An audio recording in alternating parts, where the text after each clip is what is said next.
2023 is almost over and has been a year full of skincare trends, good and some not so good. So today, I actually want to dive in and review some of what I think are the worst and best skincare trends of 2023. Hi, my name is Dr. Jenny Liu. I'm a board-certified dermatologist and welcome back to my YouTube channel. It's really nice to see so many people taking interest in their skin and skincare. And I do feel platforms like Instagram and especially TikTok has really allowed that. TikTok being one of the most influential platforms and setting these skincare trends, I should say, allowing them to go viral. And then before you know it, so many people are asking about it or doing it. But are all the trends really valid? There's a lot of misinformation out there. So we're gonna debunk those myths today. I'm gonna talk about just that. So if you enjoy learning about that and enjoy seeking more science-based skincare advice, then I would love it if you can give this video a thumbs up and subscribe to my channel. Starting off with what I think are the worst skincare trends of 2023 that we should just leave behind, and please do not carry over into 2024. With number one being what I think is really the most offensive, and that is sunscreen contouring.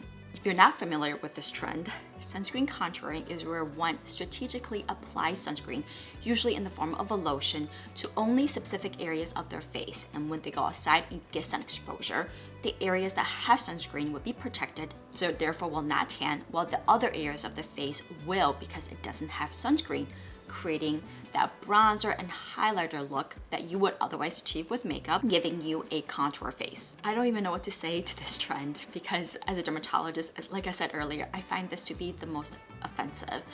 You guys know the sun is our skin's biggest enemy for premature aging, fine lines, wrinkles, hyperpigmentation, melasma, as well as skin cancer that can be deadly. And I think some people still have this notion or misunderstanding that tanning is safe or there is a safe tan. No, when your skin tans, it's basically a sign that it's telling you I am being damaged by the sun and therefore I'm creating more pigment to protect myself. So basically skin tanning equals skin damage. There is no safe tan and we should always be wearing sunscreen every single day. We recommend SPF 30 and higher. And that is one of the first things that we should be doing, especially if anti-aging is your concern. So why are you doing this to your skin to prematurely age your skin, where these contouring methods that you can just naturally and safely achieve with makeup? So this is definitely a trend that needs to be stopped and left behind. Do not carry on to 2024. Next is coffee face scrubs, where people are making home DIY face scrub using freshly ground coffee. Not a great idea because these coffee grounds are really coarse and irregular in texture, and they're just too rough on our delicate skin on the face. It's going to lead to skin barrier damage, a micro tear on the skin, flaring, acne, rosacea, and really bad situations. It could potentially lead to infection and scarring. I am more of a fan of chemical exfoliants. I feel they're way more gentle. They do way more for your skin in addition to just exfoliating dead skin cells. But if you're looking for a face scrub, go with one that's actually formulated for your face. They tend to have more gentle microbeads that won't be as abrasive. Now, having said that, I am personally a big fan of caffeine as an ingredient in skincare. Caffeine can have a lot of great benefits. It's a great antioxidant. There is some preliminary data on it potentially helping with hair growth even.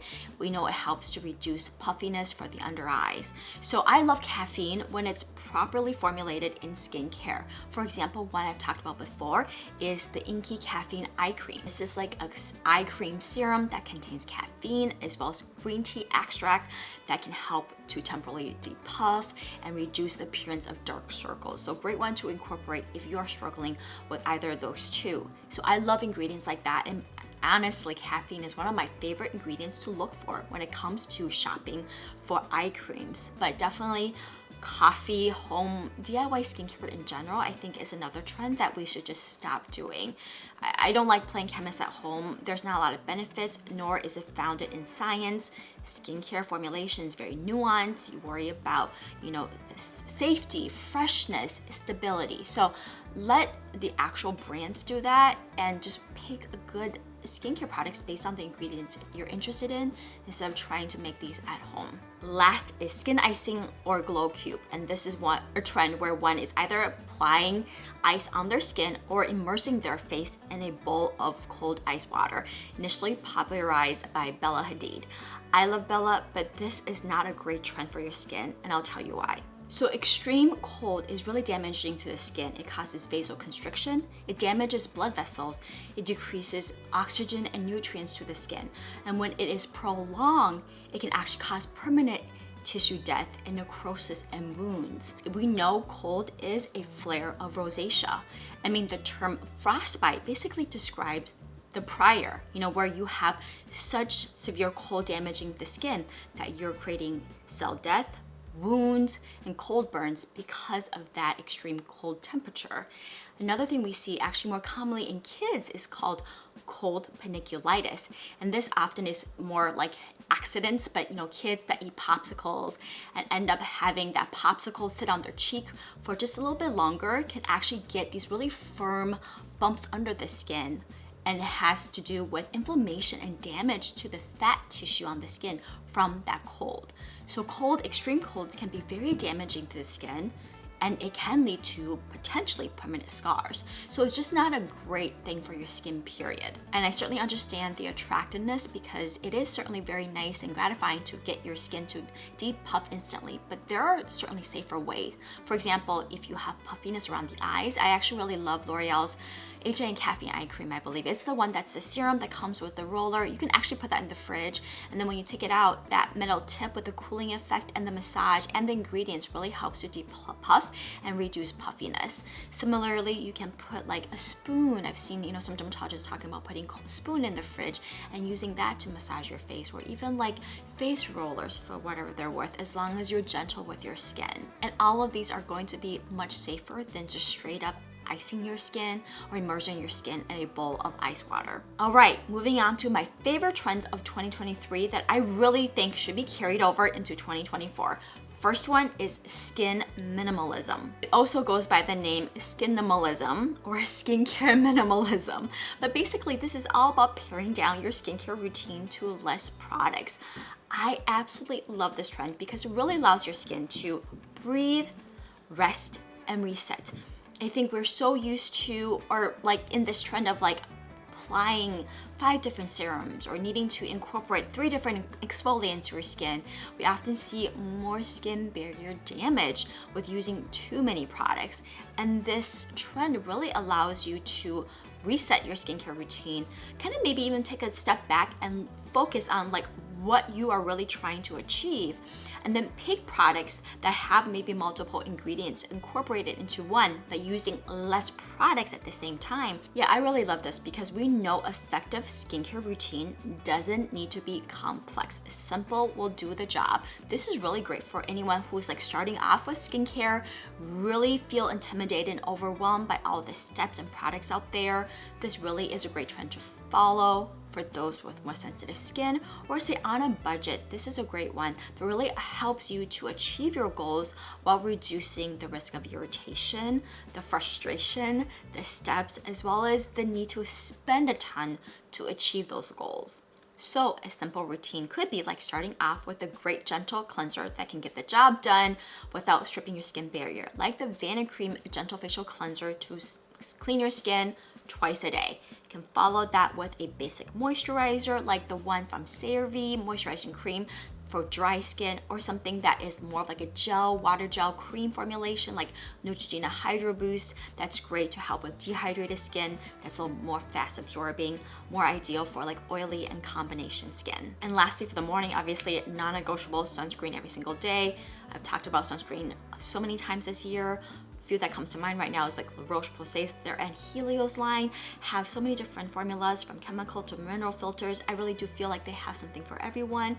Ulta MD UV Clear, they have tinted and non-tinted sunscreens, are super elegant. So with that, cleansing, moisturizing, and some photo protecting, you already have achieved the skincare basics. And for most people, that is pretty much all they need. And if you feel like you have additional concerns you need to address, this is where you can add on another product to help to target those.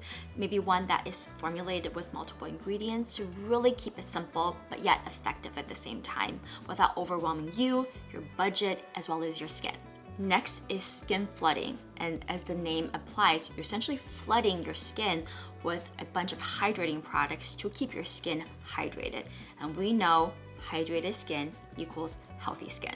And this trend essentially involves layering different products, usually from hydrating serums to creams, to really help to saturate the skin and get your skin hydrated, plump, and dewy. This is great for anyone that has dry skin or skin prone to dehydration, looking to get their skin looking bouncier, glowier, and more plump, reducing appearance of fine lines and wrinkles and achieving that dewy, glowy look.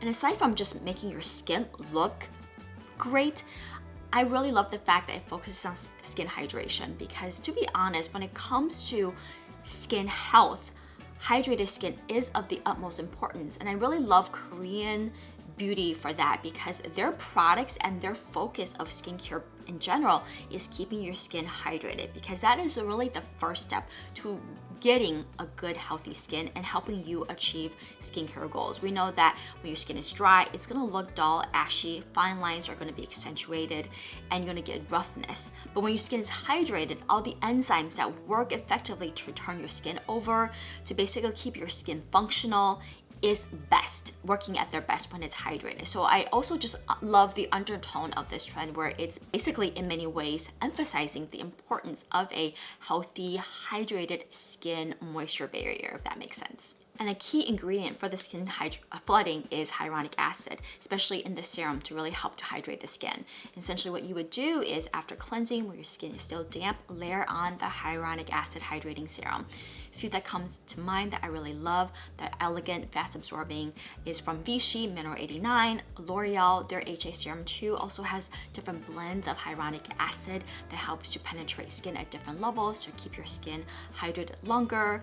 SkinCeuticals B5 hydrating serum is also lovely. And then you will follow that with a moisturizer, really locking in that hydration to really help you get your skin optimally plump and moisturized. Last trend is glass skin, which recently have become popularized by thanks to TikTok, but really has been around in Korea for such a long time.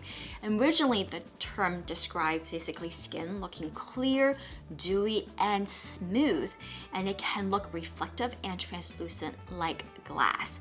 And I feel like I am taking my own spin on this, because really, to me, I love this trend because of the methods and the focus again on skin hydration and just healthy skin. Not so much the focus, nor trying to achieve a completely flawless skin, because that is just an unattainable and really unrealistic goal. And even though the original definition or the desired look is really for that clear, smooth, flawless skin, I really love this, and I'm putting this trend on here because I really love the fact that, to me, glass skin means that you're prioritizing your skin health and really just being more confident in your skin, making your skin looking the best it is, and also not concealing any flaws, because no one has truly perfect skin. So to me, that is what glass skin means. And I also really love the emphasis of this trend on just overall wellness, skincare, being self-care, and focusing on other components of our daily, like lifestyle, diet, exercise, sleep, that all play an essential role in the overall appearance and health of our skin. As far as achieving that glass skin look, it tends to involve a more complicated, usually like that 10-step routine. And again, going back to what I said earlier, it's really focusing on skin hydration, which is why you have, toners and essence after cleansing, followed by serums and all of that step. But I also love the fact that it really incorporates more gentle ingredients that help to achieve your goals without irritating your skin, like for example, more gentle exfoliants. And in part, snail mucin has become popular because it has been associated with that glass skin trend. And in many ways, I really do feel like it imparts a lot of great benefits to the skin. And I've shared why I have loved the CosRx snail mucin so much, like many of you. And it helps to keep the skin hydrated, has antioxidant, wound healing benefits, and it's just a lovely product. But that focus and keeping keeping that skin plump and dewy is really the overall goal of that 10-step or multi-step skincare routine. And then lastly, with strong emphasis on moisturizers and sunscreen is a must. We know, we've seen how elegant Korean sunscreens are, and they're formulated that way because everyone in Korea and Asia wears sunscreen on a regular basis. That is a huge focus of their daily routine. So they've really formulated sunscreens so that way it's elegant, so that way people can wear it on a regular basis. You can also consider incorporating a sheet mask into your routine like a couple times a week, and I would definitely do this if I had more time. I used to do this a lot before kids, but they're a great way to instantly plump and hydrate your skin, giving you that dewy, glowy, radiant look.